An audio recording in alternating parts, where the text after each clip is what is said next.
آج کی یہ محفل اصلاح عقائد و اعمال کے حوالے سے انعقاد پذیر ہے، جس میں آپ اور ہم سب حاضر ہیں۔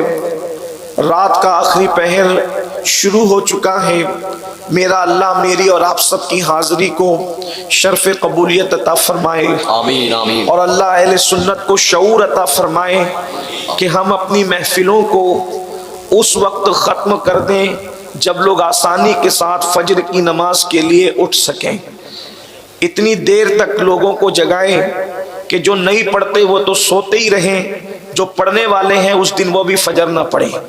ایسی محفلوں سے کوئی فائدہ نہیں اللہ کے بندو۔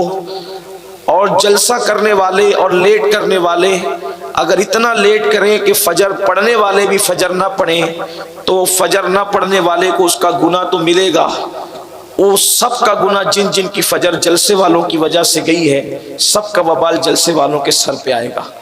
تو اب آپ نکلے تھے ثواب اکٹھا کرنے کے لیے اور آپ نے جمع کیا گناہ، اس لیے ہاتھ جوڑ کر اللہ کا واسطہ دے کر کہتا ہوں کہ اپنے جلسوں کو وقت پہ شروع کرو، وقت پہ ختم کرو، اور ایک معیار بناؤ۔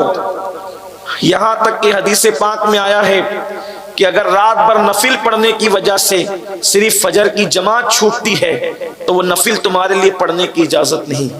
جب نفل نماز کی وجہ سے فجر کی جماعت چھوٹے تو اللہ کے رسول نے وہ نفل پڑھنے سے روک دیا، تو یہ جلسے جس کی وجہ سے فجر کی نماز جائے، ہمیں اہمیت نہیں پتا ہے، ہمیں پتہ نہیں ہے نماز کس چیز کا نام ہے۔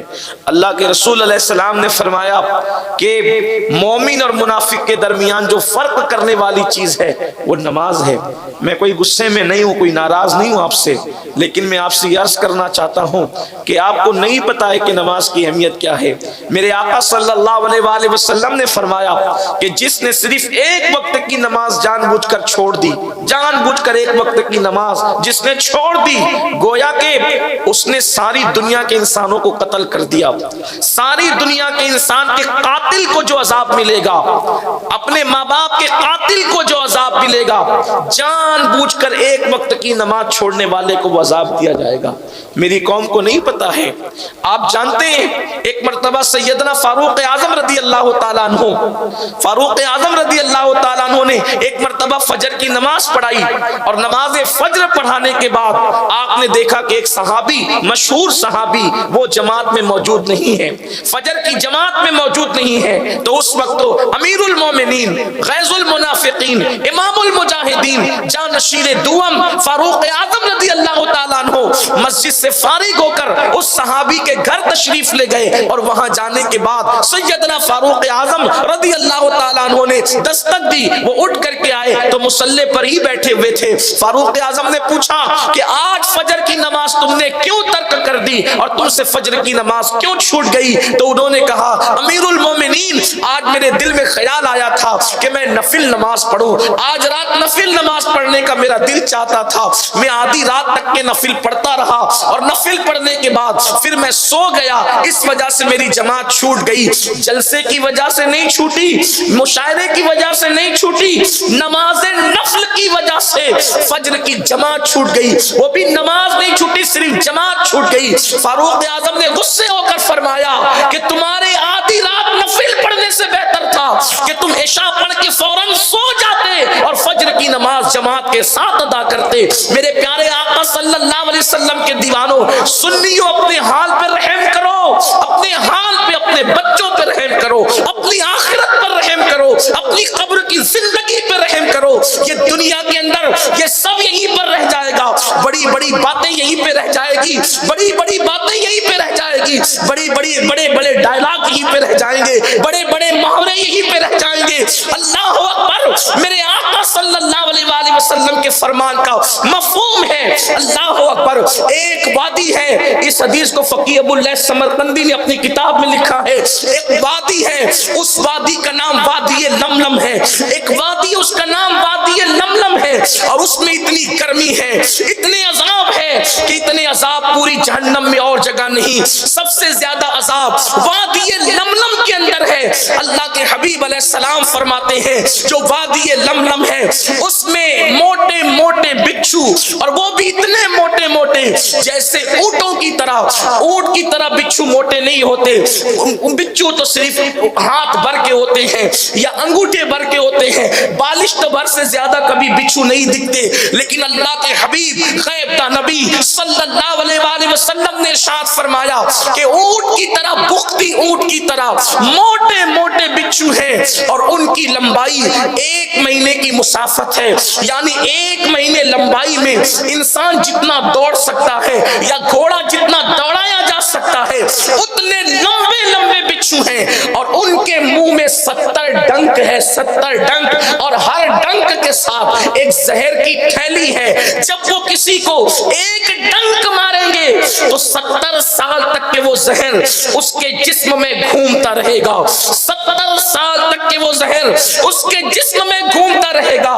یہ کسی جلسے کے ناظم کی لفاظی نہیں، یہ کسی خطیب کی خطابت نہیں، یہ کسی مولوی کا قول نہیں، یہ کسی سیاسی لیڈر کی گفتگو نہیں، یہ اس رسول کا فرمان ہے جس نے اپنی زندگی میں اپنی مرضی سے، اپنی خواہش سے کبھی کلام ہی نہیں کیا، بلکہ اس نبی کی عادت کریمہ تو یہ تھی کہ جب تک اللہ کی طرف سے حکم نہیں ہوتا حضور کلام ہی نہیں کرتے، بلکہ زبان ان کی تھی، کلام خدا بند قدوس کا تھا۔ وہ نبی سچے سچے نبی ارشاد فرماتے ہیں کہ وہ جہنم کے بچھو کے منہ میں 70 ڈنک ہے، اس میں ایک ایک ڈنک میں زہر کی تھیلی ہے، ایک ڈنک مار دے 70 سال تک کے زہر گھومتا رہے، یہاں سے لے کے وہاں تک۔ بیٹھی ہوئی میری بہنیں بھی ہوگی، ان سے پوچھتا ہوں کتنا کمزور جسم رکھتے ہو؟ جسم کی کمزوری کا عالم یہ ہے کہ جو جسم مچھر کا ڈنک برداشت نہیں کر سکتا، جو جسم مکھی کا ڈنک برداشت نہیں کر سکتا، جو جسم اگر بتی کا چٹکا برداشت نہیں کر سکتا، جو جسم سگریٹ کا چٹکا برداشت نہیں کر سکتا، وہ جسم اللہ اکبر، وہ جہنم کی خوفناک وادی سرکار خواجہ عثمان ہارونی فرماتے ہیں، اور اس کو غریب نواز اپنے قلم سے لکھتے ہیں کہ وادی لملم سے ایک دن میں 70,000 مرتبہ جہنم بھی پناہ مانگتا ہے، جہنم بھی 70,000 مرتبہ اس سے پناہ مانگتا ہے۔ یہ وادی لملم ہے۔ صحابہ کرام نے جب وادی لملم کا ذکر سنا، اس کے بچھوؤں کا ذکر سنا، صحابہ کی آنکھوں میں آنسو آ گئے۔ صحابہ نے پوچھا یا رسول اللہ صلی اللہ علیہ وآلہ وسلم، اس وادی لملم میں اللہ کن کو داخل فرمائے گا؟ میرے آقا نے فرمایا جس نے جان بوجھ کر ایک وقت کی نماز ترک کی ہوگی، اللہ اس وادی لملم میں ان کو داخل فرمائے گا۔ جس کے کہنے پہ اللہ کو ایک معنی ہے، جس کے کہنے پہ اللہ کو ایک معنی ہے، جس کے کہنے پہ قرآن کو اللہ کی کتاب مانی ہے، اس رسول کا فرمان ہے سنیو اپنے حال پہ رحم کرو۔ نماز کو اتنا آسان مت سمجھو چھوڑنا، بلکہ آپ یہ کہتے ہیں ارے حضور بخشوا لیں گے حضور۔ اب میں کوئی تقریر نہیں کرنا چاہتا، صرف جو میرے دل پہ چوٹ لگ گئی ہے بس وہ بات کر کے بات ختم کرنا چاہتا۔ کوئی میں پیشہ ور، اللہ جانتا میں کوئی پیشہ ور مقرر نہیں کہ میرے لیے تقریر کرنا ضروری، آپ نے بلایا تو کوئی ضروری نہیں ہے، نہ میں کمیٹی والوں کا پابند ہوں نہ آپ کا پابند ہوں، میں اپنے اللہ رسول کے قانون کا پابند ہوں، اور آپ کو سچی بات کہہ کے جانا چاہتا ہوں۔ میں تقریر نہیں کروں گا، آج بات ختم کروں گا، دل کی چوٹ آپ کے دروازے میں دل پہ رکھ کے چلا جانا ہے۔ آپ یاد رکھیں میں اس گناہ میں شامل نہیں ہونا چاہتا کہ فجر پڑھنے، جو نہیں پڑھتے انہیں تو پڑھنا ہی نہیں ہے، جو پڑھتے ہیں وہ بھی اگر چھوڑ دیں میں اس میں شامل نہیں ہونا چاہتا۔ میں آپ کے گناہ کو اپنے ساتھ، میرے اندر اتنی طاقت نہیں، میں اللہ کا بہت کمزور بندہ ہوں، میرے اندر اتنی طاقت نہیں، میرے گناہ کا بوجھ اتنا ہے کہ میں اس کو اٹھا نہیں پا رہا ہوں۔ آپ کے گناہ کا بوجھ میں اپنے سر پر کیوں لوں؟ اس لیے میں آپ سے کہنا چاہتا ہوں، آپ کہتے ہیں حضور بخشوائیں گے ہمیں، حضور بخشوائیں گے آخرت میں، واللہ میرا بھی ایمان ہے کہ حضور بخشوائیں گے۔ بخشوائیں گے کسے؟ اس کو تو ذرا منہ تو دیکھو آئینے میں۔ شفاعتی لأہل الکبائر امتی، یہ میرا ایمان ہے، حضور کا فرمان ہے کہ میری شفاعت میری امت کے بڑے گنہگاروں کے لیے ہے، بلکہ میرے امام نے کہا کیا ہی ذوق افزا شفاعت ہے تمہاری، واہ واہ قرض لیتی ہے گناہ پرہیزگاری، واہ واہ لیکن حضور بخشوائیں گے کسے؟ اور یاد رکھنا جس کو حضور نہ بخشوائیں اسے جنت مل ہی نہیں سکتی۔ میں اور آپ کیا خلیل اللہ کو بھی میرے نبی کی حاجت ہوگی۔ میرے امام کہتے ہیں وہ جہنم میں گیا جو ان سے مستغنی ہوا ہے خلیل اللہ کو حاجت رسول اللہ، مجھے اور آپ ہی کو نہیں، ابراہیم خلیل کو بھی میرے نبی کی حاجت ہوگی۔ ہم تو مسجدیں بناتے ہیں، ابراہیم علیہ السلام نے تو کعبہ بنایا۔ ہم تو بقرعید کے موقع پہ بکروں کی گردن پہ چھری رکھتے ہیں اللہ کی محبت میں۔ ابراہیم خلیل نے تو اللہ کی محبت میں ایک لوتے بیٹے کی گردن پہ چھری رکھ دی۔ اللہ اکبر۔ سنیو غور کرو، جسے خدا نے خلیل بنایا ہے اس کو بھی ان کو بھی میرے نبی کی حاجت ہوگی۔ جب تک حضور کی نظر کرم نہ ہو وہاں کس کی بگڑی نہیں بنے گی۔ حضور کی نظر کرم ضروری ہے۔ اب ہم کہتے ہیں حضور ہمیں بخشوائیں گے، حضور ہمیں معاذ اللہ کیا یہ سمجھ رکھا ہے؟ اگر میرے جملے تلخ لگے تو معاف کرنا کہ ہمیں بخشوانا حضور پر کوئی فرض اور واجب ہے؟ یہ سمجھ رکھا ہے؟ جب تک حضور نہ بخشوائیں کسی کو جنت نہیں ملے گی۔ لیکن اللہ کے رسول جو بخشوانے والے، قیامت میں صرف ایک ہی سہارا، قیامت میں ایک ہی سہارا ہے اور وہ حضور کا سہارا۔ بے شک سبحان اللہ۔ وہاں تو انبیاء کرام کی کیفیت کیا ہوگی آپ کو ہمیں کیا پتہ ہے؟ ہم تو یہاں شاعری کرتے ہیں نا کہ اس کا چہرہ دیکھو جنت ملے گی اور اس کا چہرہ دیکھو جنت ملے گی۔ جن کے چہرے دکھا کے جنت بانٹتے ہو کیا وہ بھی جنت میں جائیں گے؟ اس کی کوئی گارنٹی ہے؟ ہم قوم کے ساتھ چٹنگ کیوں کر رہے ہیں؟ جن کو رسول اللہ نے جنت کی بشارت دی تھی وہ پوری رات رویا کرتے تھے۔ جس کو یہ کہنے کا حق ہے کہ جنت میرے باپ کی ہے وہ سجدہ طیبہ طاہرہ عابدہ زاہدہ راکعہ ساجدہ نقیہ تقیہ زکیہ رقیہ سب سے بڑے جس کے بچے ہیں کہ ابتدا میں امامت جس کے بچوں کی ہے اور قریب قیامت بھی امامت امام مہدی سیدہ کے بیٹے کی ہوگی، وہ سیدہ فاطمہ بھی پوری رات سجدے میں گزار دی۔ کائنات میں اتنے اچھے بیٹے کسی ماں کے نہیں ہوئے جتنے اچھے بیٹے سیدہ فاطمہ کے ہوئے۔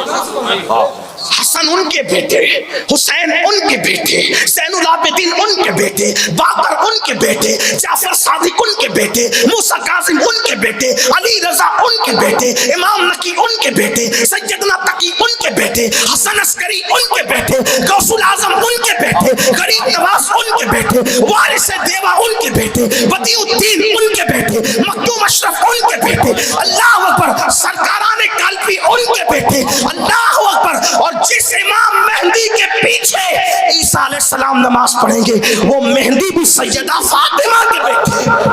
یہ شان ہے سیدہ کی، جس کا بابا بھی بے مثال ہے، جس کی اولاد بھی بے مثال۔ بیٹے ایسے جسے حسن اور حسین کہا جائے اور بیٹی ایسی جسے زینب کہا جائے، یہ ہے سیدہ۔ لیکن پوری رات عبادت میں، اور جب سجدہ ختم نہیں ہوتا اور رات ختم ہوتی ہے تو بڑی حسرت کے ساتھ سجدہ مکمل کر کے کہتی ہے اللہ تو نے رات کتنی چھوٹی بنائی، تو نے رات کتنی چھوٹی بنائی کہ تیرے نبی کی بیٹی فاطمہ دل کھول کے سجدہ بھی نہ کر سکی۔ کوئی رات ایسی تو دے مولا جب فاطمہ دل کھول کے سجدہ کر لے۔ جس کے باپ کی جنت ہے وہ پوری رات سجدہ کرے، اور جن کے وضو بھی درست نہیں اور وہ کہ ہم جنت کے ٹھیکیدار ہیں۔ قیامت کا عالم کیا ہے؟ قیامت کسے کہتے ہیں؟ قیامت میں کیا ہوگا؟ یہاں جو کر رہے ہو کرو، یہاں جتنی پھپکیاں کر رہے ہو کرو، یہاں جتنی جنت کے باتیں میں بڑی باتیں کر رہے ہو کرو، لیکن قیامت پتہ ہے قیامت کسے کہتے ہیں؟ حضرت کعب احبار سے فاروق اعظم نے کہا اے کعب، میں نے پھر کہا میں تقریر نہیں کرنا چاہتا، وہ جو چوٹ ہے بس اس کو آپ کے دل پہ دے کر ختم کرنا چاہتا۔ کعب احبار سے کہا کعب مجھے ایسی بات سنا، فاروق اعظم کہہ رہے، ایسی بات سنا جس سے میرے دل میں اللہ کا ڈر مزید پیدا ہو اور پیدا ہو۔ حالانکہ ڈرتے اتنا تھے اللہ سے کہ چہرے پہ رو رو کر آنسوؤں کا نشان پڑ گیا تھا، اللہ کے خوف سے رو رو کر آنسوؤں کا نشان پڑ گیا تھا۔ اور مزید کعب سے کہتے ہیں، کعب ایسی بات سنا کہ میرے دل میں اللہ کا ڈر اور خوف اور پیدا ہو۔ تو کعب احبار نے ایک بات سنائی، وہ بھی سن لے اور بات مکمل کرتے ہیں۔ کعب احبار نے کہا، امیر المومنین، میں نے آسمانی کتب میں پڑھا ہے جو گزر چکی کہ جب قیامت کے دن جہنم کو میدان محشر میں لایا جائے گا، جہنم کو جب میدان محشر میں لایا جائے گا یوم قیامت، تو اس کے منہ میں 70,000 آگ کی لگام ڈالی جائے گی۔ جیسے جانور کو لگام سے کھینچتے 70,000 آگ کی لگامیں جہنم کے منہ میں ڈال کر اس کو لایا جائے گا۔ اور جب شرارے اٹھ رہے ہوں گے جہنم کی آگ کے شرارے، تو اس آگ کے شراروں کو اور جہنم کی تپش اور حرارت کو دیکھ کر سب کا پتا پانی ہونے لگے گا، سب کی گھبراہٹ اور وحشت بڑھ چکی ہوگی۔ ہم کہتے ہوں گے جو ہوگا دیکھا جائے گا، قیامت میں جو ہوگا دیکھا جائے گا، کچھ نہیں دیکھا جائے گا میرے عزیز۔ انبیاء کرام اللہ کا سامنا کرنے کی اس دن اپنے اندر ہمت نہیں پائیں گے سوائے میرے نبی کے۔ کوئی اللہ کی بارگاہ میں حاضری کے لیے خوف کریں گے، نفسی نفسی سب کی زبان پہ ہوگا، نفسی نفسی۔ ہم کہتے ہیں جو ہوگا دیکھا جائے گا۔ ایک بار سبحان اللہ کہو جنت ملے گی، اس کو دیکھو جنت ملے گی۔ میرے عزیز، میرے نبی نے فرمایا جس کی نماز نہیں اس کی کوئی عبادت نہیں۔ آقا نے جس کے بارے میں فرمایا، میں کوئی وہابی مسلک کا آدمی نہیں ہوں، آپ مجھ پہ شک نہ کریں، اور اگر کریں تو آپ کی اپنی طبیعت پر ہے۔ آپ کہیں گے یہ کیسی بات کر رہے ہیں، ہاں کیسی بات کر رہے ہیں، میں کیسی بات کر رہا ہوں؟ ہاں، مسجدوں کو ویران کر دیا اور آپ جنت کے ٹھیکیدار بنے؟ نہیں، ایسا نہیں۔ یا رسول اللہ، ماشاءاللہ۔ مجھے رونا آتا ہے اپنی قوم پر، چندہ دے کر بھی اگر جہنم خرید رہے ہو تو مجھے آپ پر رونا ہی آئے گا نا۔ ہاں، اللہ اکبر۔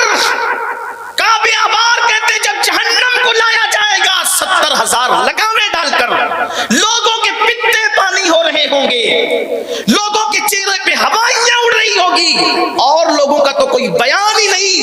کعب احبار کہتے ہیں امیر المومنین، جب جہنم کا دیکھتا ہوا وہ عذاب اور وہ شعلے ابراہیم خلیل اللہ دیکھ لیں گے تو ابراہیم خلیل اللہ اپنے گھٹنوں کو زمین پہ رکھ دیں گے اور اللہ سے عرض کریں گے، اللہ آج تیرا ابراہیم تجھ سے صرف اپنے لیے تیری امان چاہتا ہے، آج میں کسی کے لیے کچھ نہیں مانگتا۔